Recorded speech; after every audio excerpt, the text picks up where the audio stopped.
Olá pessoal, boa tarde. Eu sou a professora Nayara e hoje nós estamos aqui para falar um pouquinho sobre didática. Você sabe o que é didática? Alguém aqui já ouviu falar sobre didática? Bom, hoje nós vamos falar um pouquinho sobre isso, tá certo? Vamos lá então. Alguma vez você já falou ou ouviu alguém falar que o professor tem muito conhecimento, porém ele não sabe ensinar? Ou que ele não possui didática? Mas o que será que é didática? Vamos entender como que ele faz parte, a didática, dentro do processo da formação do professor. A formação do professor ele está envolvida em 3 aspectos. O primeiro aspecto é o teórico-científico, ou seja, o professor ele tem que ter a base do seu conhecimento da sua disciplina, história, geografia, biologia. Ele tem que ter todo esse conhecimento, o que é que muitos professores acabam tendo. E aí, alguns acabam dizendo, que falta a didática, que seria o próximo passo, as metodologias adequadas. Como que ele vai transmitir esse conhecimento que ele tem? Como que ele vai ensinar o seu aluno? E por fim, a prática, o ambiente na sala de aula, como que ele vai ter as estratégias que ele vai utilizar para ensinar essas metodologias, a didática dele dentro da sala de aula, certo? Mas ainda fica a pergunta do que é a didática. Vamos lá para o conceito de didática? De acordo com Libani, didática é a disciplina que vai direcionar seu enfoque para a educação escolar, investigando os fundamentos, condições e modos de realização da instrução e do ensino. Ou seja, é um ramo de conhecimento dentro da educação e ela está associada ao fazer, ao método. O termo didática, ele remonta desde a Grécia Antiga e para eles já significava ensinar, instruir, fazer, aprender. Com Comênio, em 1633, ele já escreve e define a didática como a arte de ensinar tudo a todos. Parando aqui então um pouquinho, abrindo um parênteses e falando sobre Comênio, que ele é o considerado o pai da didática moderna. A ideia dele, que ele defendia, é que a aprendizagem se iniciava pelos sentidos. Por quê? As impressões sensoriais obtidas através das experiências com objetos seriam internalizadas e mais tarde interpretadas pela razão. Então, o método por ele desenvolvido estava constituído em 3 elementos: compreensão, retenção e práticas. Dentro desses 3 elementos, chegava-se a 3 qualidades fundamentais: erudição, virtude e religião. E esses 3 correspondiam a 3 faculdades que o ser humano precisava adquirir: o intelecto, a vontade e a memória. E ele é considerado aí o pai, da didática moderna pelo fato de que ele pregava, conseguiu ali colocar que o ensino deveria ser para todos, seja criança, seja mulher, seja homens, todos poderiam aprender. E que a criança ela deveria ser respeitada, porque ela poderia aprender e ela tinha também o que ensinar. Então, esse parênteses aí sobre o que era a didática de Comênios. Mas vamos voltar aqui um pouquinho para a didática. Muitos compreendem a didática como um compêndio de técnicas ou um receituário para um bom ensino. Para Vera, aqui, Maria Candu, ela pode ser entendida como uma reflexão sistemática e busca de alternativas para problemas da prática pedagógica. Então, em síntese, vamos entender aonde é que a didática vai entrar dentro da área de ensino, que nós já falamos, um ramo da área de ensino. Vamos entender que a didática, ela é dentro da área aqui, esse círculo, que está dentro da pedagogia, que por sua vez está dentro do ensino. O ensino, nós dividimos ele em formal e formal. Informal vai acontecer em casa, na igreja, em instituições assim, que não é a escola.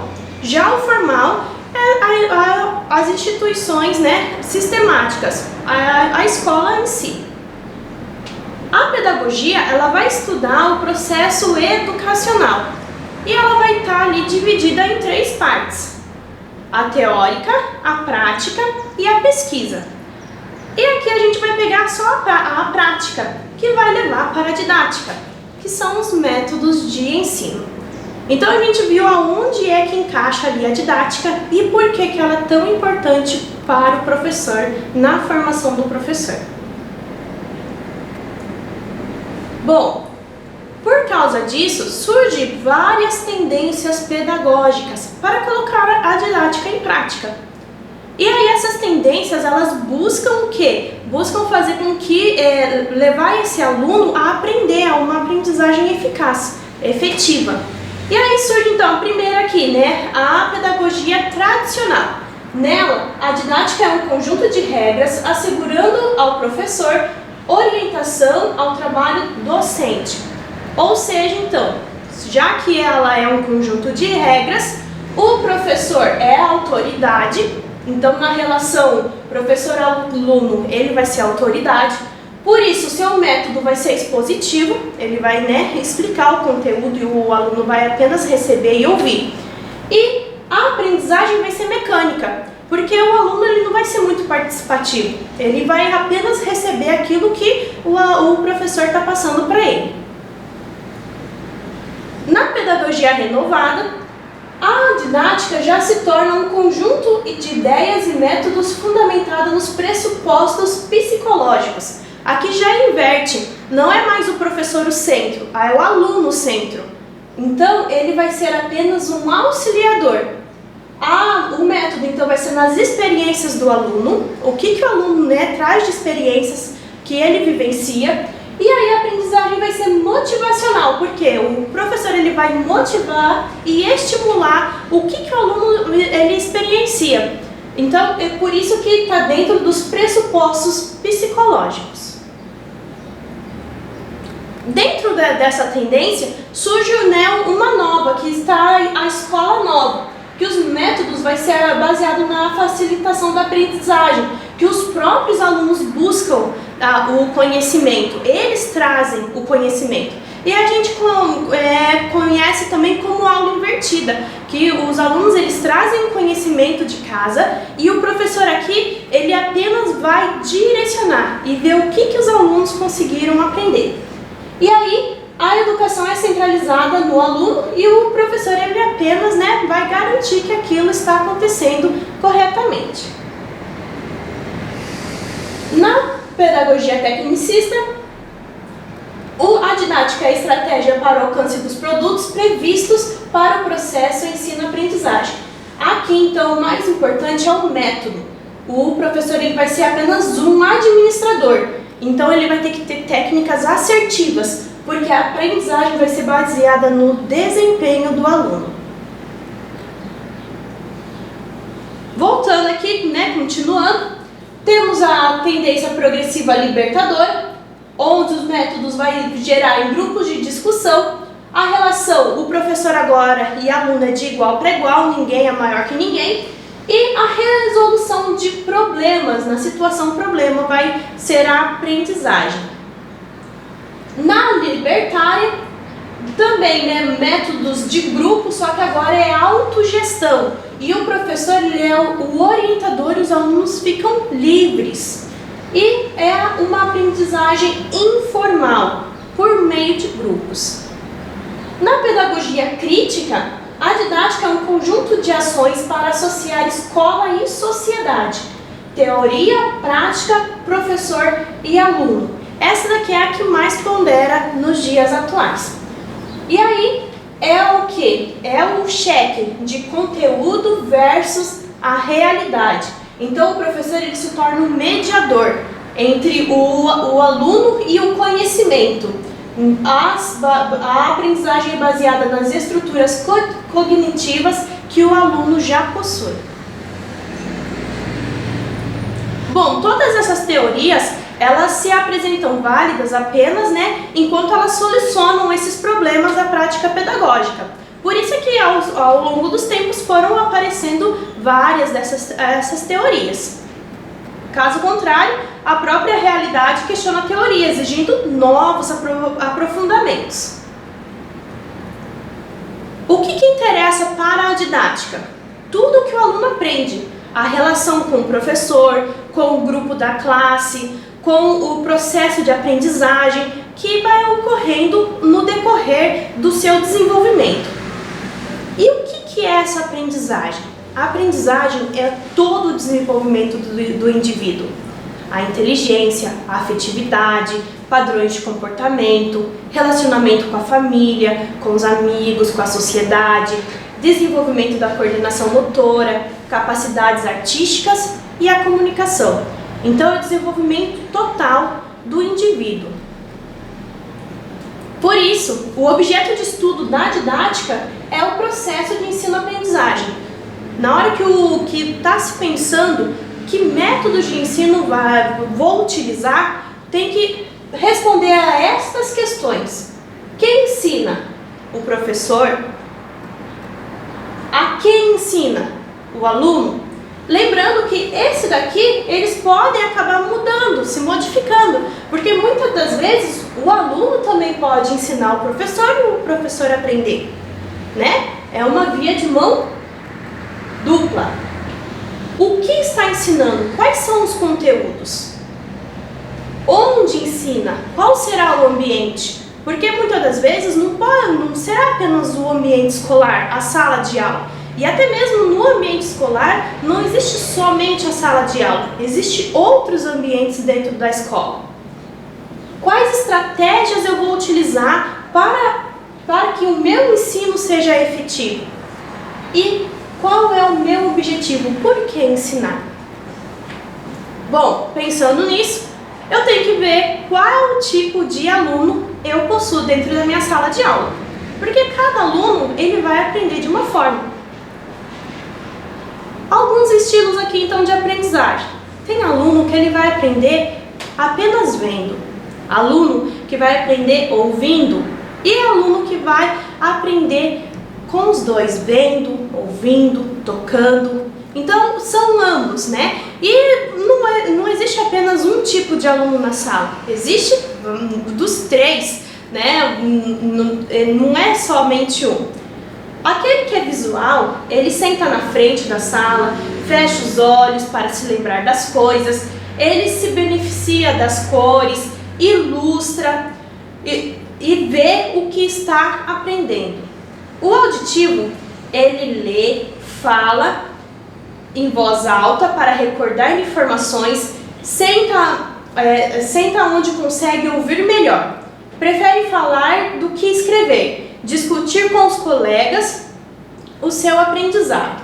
E o sinestésico, ele aprende melhor tocando e fazendo. Precisa ser ativo, fazer pausas mais frequentes e utilizar as mãos e gesticular quando fala. Parando um pouquinho aqui para a gente ver então sobre cada um deles, um pouquinho mais aprofundado. O visual, as suas características principais. Ele prefere usar simbolismo, diferentes formatos e cores para enfatizar pontos importantes, gosta de desenhar. As profissões, então, que são bastantes desse perfil: artes, arquitetura, fotografia, filmagem, design, navegação. E aí, você já está se identificando com o visual?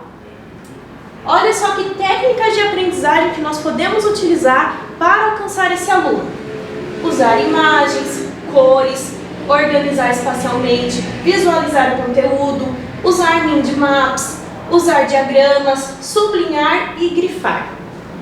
E as frases tipicamente usadas por eles? Vamos olhar para isso de forma diferente. Eu não consigo visualizar isso. Vamos desenhar um diagrama ou um mapa. Eu gostaria de ter uma perspectiva diferente. O auditivo, ele prefere informações faladas e usa perguntas como uma parte importante do aprendizado. Então ele gosta de discutir sobre o que vivencia. As profissões que mais tem, daquele que é auditivo: músico, compositores, cantores, engenheiros de música, trabalhos de marketing e audiovisual. Frases que são tipicamente usadas: isso é música para os meus ouvidos? Fale mais sobre isso. Isso não me soa muito bem. Estou ouvindo alto e claro. Isso soa familiar. E como que nós podemos atingir eles? Usar música, rimas, gravações de som, acrósticos, ritmo, discutir conteúdos, explicar ideias e estudar em voz alta. Já para o sinestésico, as características dele: ele prefere vivenciar os conceitos na prática, aplicar as atividades na sua vida real, gosta de envolver o toque em seus afazeres. E aí aqueles que são mais desse perfil trabalham em construção, mecânicos, esporte, atuação de dança e trabalhos manuais. Suas frases tipicamente usadas: não vamos perder o contato, isso me cheira mal, me sinto bem com isso, sinto que deveria fazer isso, eu tenho um bom pressentimento.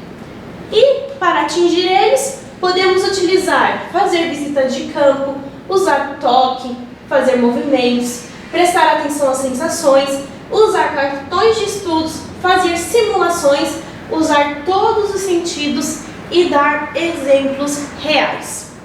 Então, um bom professor, ele vai utilizar de todos esses elementos para atingir os seus alunos. Lembrando que não é apenas o visual, o auditivo, o sinestésico, são todos, porque numa sala de aula vão envolver todos esses tipos de alunos.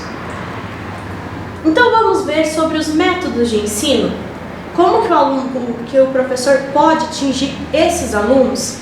Nos métodos de ensino, para que ele escolha adequadamente, ele tem que levar em consideração o tipo de aluno, que nós já falamos, os objetivos, o assunto e o tipo de aprendizagem, o tempo disponível que ele vai ter para dar aquele conteúdo, as condições físicas, o seu espaço, o seu ambiente, a experiência didática do professor, porque tem que ver se ele vai ter domínio e controle para fazer determinada atividade. Alguns métodos de ensino, então. O de exposição, o método expositivo. Exposição verbal, demonstração, ilustração, simplificação. O método de trabalho independente. O estudo dirigido, investigação e solução de problemas. O método de elaboração conjunta, que vai levar à conversação didática, perguntas e respostas. O método de trabalho em grupo. O debate. O DPG, que é Teorias e Processos Grupais, Tempestade Mental, o GV e GO, que é Grupo de Verbalização e Observação, Seminários, entre outros. E atividades especiais, que é estudos do meio, atividades práticas. Então, alguns dos métodos, existem outros, existem vários métodos. E aí o professor vai ver qual vai melhor encaixar e enquadrar para ele dar a sua aula. Ali está então para ele ver qual didática vai ser melhor para ele utilizar para atingir de forma eficaz os seus alunos, para levar eles a uma aprendizagem efetiva. Bom, depois de tudo isso, o professor ele precisa ver se ele conseguiu realmente atingir o que ele quis. Para isso ele precisa fazer a avaliação. E no processo de avaliação nós temos primeiramente coletar os dados e informações sobre determinada realidade. Então isso ele faz inicialmente, antes dele começar o seu próprio estudo, o seu próprio ensino ali. Ele vai coletar o que os alunos já sabem. Depois ele vai diagnosticar, produzir algum julgamento sobre a realidade, sobre aquilo que o aluno sabe. Depois ele vai decidir, tomar a decisão em função de um objetivo que se quer alcançar. E ele vai agir, traçar estratégias de uma ação sobre o objeto avaliado. Esse é o processo de avaliação que o professor terá que realizar. E aí existem 3 tipos de avaliação. A avaliação diagnóstica, que tem a função de informar sobre o contexto em que o trabalho pedagógico vai ser realizar, bem como sobre os atores que participarão do mesmo. Esse tipo de avaliação fornece subsídios para uma ação mais ampla. A avaliação diagnóstica ela é feita principalmente no início do ano, né? No início, quando o professor ele vai começar a ensinar, para ele ver o que realmente o aluno já sabe. É a avaliação, né, que vai diagnosticar, ver o que realmente o aluno sabe, para a partir daí ele ver que estratégias de ensino ele pode realizar com o aluno. A avaliação formativa, ela objetiva captar os avanços e as dificuldades que se manifestam durante o processo pedagógico. Como a avaliação preventiva deve ser feita em um tempo hábil para que se sanem as dificuldades detectadas. E ela vai acontecer então durante todo o processo do ano, para que o professor veja se aquela estratégia não está dando certo, ele vai parar, vai mudar de estratégia, vai mudar o seu método de ensino, porque ele não está atingindo o aluno, o seu alunado. E a avaliação somativa, ela é mais utilizada, né, na educação formal, pois é a que vai demonstrar a nota ou o conceito do aluno em um determinado período.